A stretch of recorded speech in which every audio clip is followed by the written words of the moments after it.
chào tất cả các bạn đi ra với kênh Bảo Phước Channel của mình. Hôm nay mình sẽ làm một video đó chính là giới thiệu xì lăm mới làm nha. Ok, bây giờ chúng mình làm character. Tiếp theo là cục xì lăm mới làm của mình. Thì cục xì lăm này là cục xì lăm trong nha, nhưng mà nó hơi đen đen cho nên mình gọi là xì lăm của phía sữa. Đây thì mình bảo quản trong một cái hộp khá là xinh. Đây, có thấy màu không? Màu rất là đẹp nha, chân hơi chói. Đây, bạn nào muốn nhìn mặt của mình thì không? Mình tính mua mặt rồi nhưng mà quên mặt nó có sáng. Đây là các bạn, cái màu của nó nè. Đây cái màu của nó đây.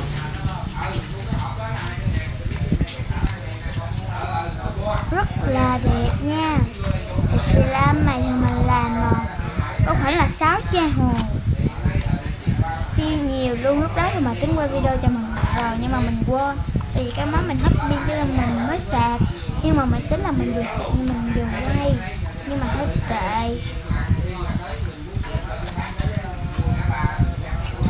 Có thể là các bạn nếu mà muốn mình làm xì lăm thì mình sẽ làm nha.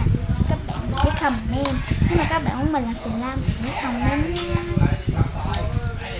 Thì mình cũng rất là thích xì lăm, fan xì lăm không ta, không phải là fan mà là fan là nhì, không phải là fan nhất, không phải là fan cuồng, mà họ thích thôi chứ không phải là fan gì cả.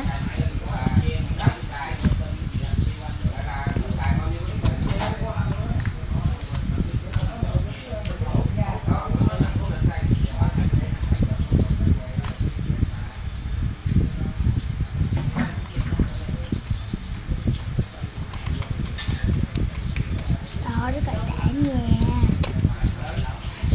Cái này thì chắc chắn là mình sẽ không bao giờ, mà siêu dễ luôn á. Mà mình thích nhất là chút là bóp nè.